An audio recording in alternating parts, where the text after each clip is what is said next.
Hello everyone, welcome back to my channel Ruchideep. कैसे हो आप लोग? आई होप आप सभी लोग बहुत अच्छे होंगे, स्वस्थ होंगे, मस्त होंगे। एंड मैं भी ठीक हूँ और आज बड़ी खुश हूँ। आज है छोटी दिवाली और पहले तो मैं सोच रही थी कि मतलब दिवाली का जो भी ब्लॉग होगा वो शूट कर लूँगी और उसके बाद दिवाली के कल होकर के परसों होकर के डालूँगी। लेकिन अब सोच रही हूँ कि नहीं यार, वो फिर मतलब फ़ोन में जमा हो जाता है तो अच्छा नहीं लगता है फिर डालना, और पुराना ब्लॉग देखने में भी अच्छा नहीं लगता है। तो किसी भी तरह से टाइम निकाला जाए और एडिट करके डाल दिया जाए, चाहे व्यूज़ जो भी आए लेकिन डाल दिया जाए। तो आज का दिन बहुत अच्छा है। वैसे ये जो है वो धनतेरस के शाम का ब्लॉग है। शाम में मतलब मिट्टी के एक भैया है जो कि आए थे, मतलब सूरत से गाँव आए हैं तो दिवाली पे। तो बस ये बहुत ज़्यादा खुश है। घर पे कोई भी आता है तो मिट्टी को बहुत अच्छा लगता है। पहले तो थोड़ा देर शर्माती है, अच्छे से बात नहीं करेगी, मतलब थोड़ा शर्माएगी। उसके बाद इतना घुल मिल जाती है और उसके बाद तो मतलब समझो कि उसके बगैर रहना मुश्किल हो जाता है। जैसे ये बाबू जो आए हैं वो मतलब कि जब अपने रूम में जा रहे थे तो मिट्टी नहीं जाने दे रही थी। बोले थे मेरे ही पास रहने के लिए, मेरे पास ही, मेरे घर में ही रहने के लिए, ऐसा करके। और 1 मिनट के लिए भी नहीं छोड़ती है, कल से लेकर के आज तक नहीं छोड़ी है। और 4 दिन में तो ये चले भी जाएँगे। अब आ गया मॉर्निंग, गुड मॉर्निंग। और बाबू को मालिश कर रही हूँ आज मैं, क्योंकि मम्मी जी बिजी थी। वैसे आज मैं फ़र्स्ट टाइम यहाँ पे मालिश कर रही हूँ, नहीं तो रोज़ मम्मी ही मालिश करती थी। आज मम्मी बिजी थी क्योंकि हमारे इधर ना मतलब कि आज 9 केस बोलते हैं। जैसे किसी का डेथ हो जाता है तो 4-5 साल तक ऐसा होता है कि वर्षी मनाया जाता है कम से कम। तो वर्षी जैसे होता है उसी तरह से। तो कुछ ऐसा था कि पूरा मतलब नेल वगैरह कट करके, बाल वाल धो करके और फिर सारा घर धुलना, किचन वगैरह सब कुछ करके नहा वहा के तब किचन में जाना था, ऐसा करके। तो वही मैं मम्मी उसी सब चीज़ में बिजी थी, धोने धाने में। तो मैं आज तेल मालिश कर दे रही हूँ। उसके बाद मैं जाने वाली हूँ ब्रश करके नहाने के लिए, तब मैं किचन में घुसूँगी। तो बस आ गई हूँ नहा करके। और आज पूजा भी नहीं करना था, मतलब कल से पूजा करूँगी, बस आज नहीं करना था। तो नहाई हूँ और रेडी हो गई हूँ। और आज आने वाले हैं मेरे हस्बैंड जी, मतलब पतिदेव आने वाले हैं आज। मतलब कि हम लोगों को छोड़ करके 4 दिन बाद चले गए थे फिर से हरियाणा, और आज आए हैं। आज मतलब छोटी दिवाली के दिन आए हैं और छठ के कल होकर के चले जाएंगे। मतलब कि छठ कितने तारीख को, मतलब 31 है साथ, तो उसके बाद चले जाएंगे। तो बस वही है। आज मैं थोड़ा और ज़्यादा खुश हूँ क्योंकि 15 दिन बाद हस्बैंड से मिलने वाली हूँ। और होता है ना कि आप हमेशा रहो तो लड़ाई झगड़ा सब कुछ रहता है, लेकिन बहुत दिन पे आएंगे ना तो अलग ही एक्साइटमेंट हो जाता है। मतलब 10-15 दिन पे आएंगे तो अलग ही वो होता है थोड़ा सा। तो मैं नहा करके आ गई हूँ, खाना यहाँ पे चढ़ाई हूँ, वही मैं दिखा रही हूँ। एक तरफ मैं चावल चढ़ाई हूँ, एक तरफ दाल चढ़ाई हूँ। और मतलब चावल का बस अभी पानी चढ़ा हुआ है, उसके बाद जब वो खौल जाएगा तब चावल धो के रखी हुई हूँ उसमें डालूँगी। और फिर से 2 जगह चावल बनाने वाली हूँ, क्योंकि एक तो गेस्ट बढ़ गए हैं 2 अलग से, और एक हस्बैंड भी आ रहे हैं, मतलब 3 लोग अलग से आने वाले हैं। तो छोटा बर्तन है तो इस वजह से कुछ कुकर में बनाने वाली हूँ। जिनको कुकर का चावल अच्छा लगता है वो कुकर में खाएंगे, जिनको पतीला का जो स्टीम राइस होता है, जो जिसका पानी निकाल दिया जाता है, तो पापा जी लोगों को यही चावल ज़्यादा पसंद है, तो वो लोग यही चावल खाते हैं। तो बस वही सब मैं बना रही हूँ। आलू गोभी की सब्ज़ी बनाने वाली हूँ, लेकिन आलू और गोभी थोड़ा सा कम पड़ रहा था गोभी, क्योंकि 2 फूल गोभी था। तो फूल गोभी ना फ्राई करने के बाद थोड़ा कम हो जाता है, तो उसमें मैं 1 पैकेट सोया बड़ी भी मिलाने वाली हूँ, मतलब थोड़ा सा 1 कटोरा के करीब में। तो ये देखिए गोभी मतलब फ्राई हो चुका है। आलू मेरी ननद छील रही है, उबाला हुआ है। और मम्मी जी भी कुछ कर रही हैं शायद किचन में। मतलब मम्मी भी नहा के आ गई थी, ननद भी नहा के आ गई थी बाद में। तब तक मैं स्टार्ट कर चुकी थी। तो ये देखिए सब्ज़ी मैं बना रही हूँ, और मतलब पूरा रेसिपी वगैरह शेयर नहीं कर रही हूँ, रैंडमली मतलब थोड़ा थोड़ा कर करके ये आपको ब्लॉग देखने को मिलेगा। क्योंकि अगर एक सुर से सब कुछ दिखाने लगूँगी तो बहुत ज़्यादा हो जाएगा। और मेरा जो ब्लॉग होता है सुबह से स्टार्ट होता है तो लगभग शाम या दोपहर तक का तो होता ही है। तो मतलब कि समझो कि सुबह उठी हूँ, बाबू का मालिश की, उसके बाद नहा धो कर के आई, उसके बाद खाना बनाई हूँ, चावल दाल सब्जी। और उसके बाद बाबू को नहलाई है, मतलब मम्मी और हम दोनों मिलकर ना, मतलब मम्मी पकड़ी हुई रहती है और मैं नहाती हूँ। क्योंकि यहाँ बाथर नहीं है, बाथ टब है जिसमें बैठा करके नहलाना होता है। तो एक आदमी से तो होगा नहीं, क्योंकि बाबू अभी खुद से बैठने वाला तो है नहीं।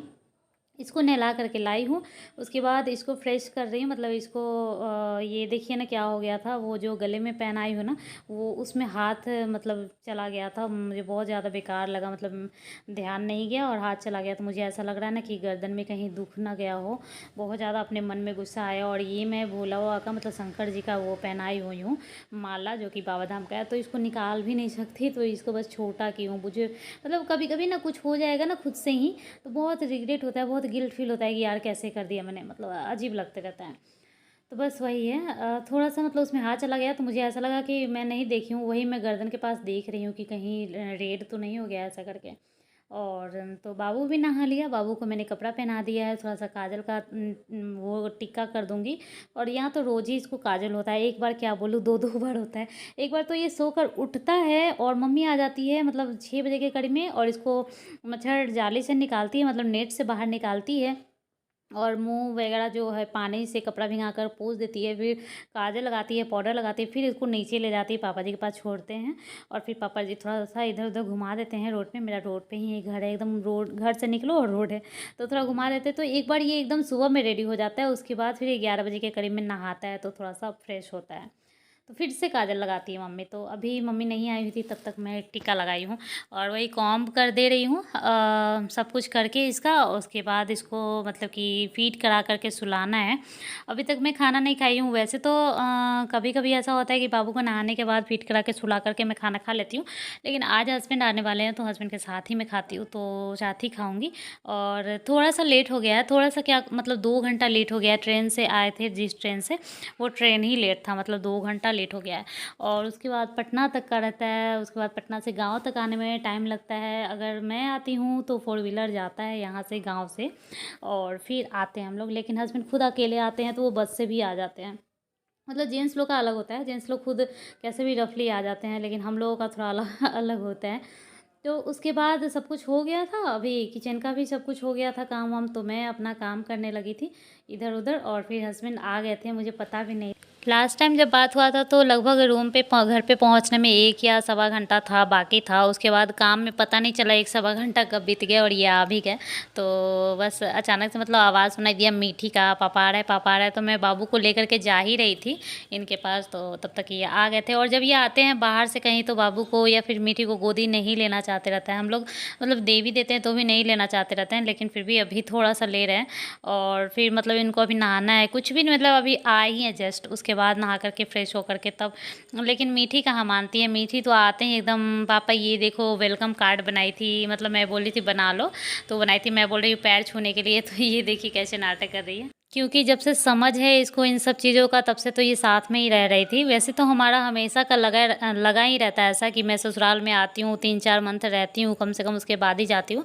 लेकिन अभी जो बाबू पेट में था 5 महीना का, उसके बाद मैं फ़र्स्ट टाइम यहाँ पे आई हूँ, तो लगभग 8-9 महीने के बाद आई हूँ। तो 8-9 महीने मीठी लगातार पापा के साथ थी, तो पैर छूना ये सब इसको नहीं पता था। बस ये पता है कि फ़ोन पे दादी या बाबा फ़ोन करते हैं तो प्रणाम करती है, बाबा प्रणाम, दादी प्रणाम, ऐसे बोलती है। लेकिन ये पैर छूने वाला ये सब मैं अब सिखा रही हूँ, क्योंकि अब नहीं, मतलब ये तो लगभग सही पूछो तो 1-1.5 साल की थी तभी से इसको पता है। उसके बाद उस टाइम ये पैर छूती थी, लेकिन उस टाइम का एक अलग ही था। अब इसके पास दिमाग आ चुका है कि हाँ पैर छूना क्या होता है, कोई कहीं से आता है जाता है तो कैसे पैर छूते हैं, आशीर्वाद लेते हैं।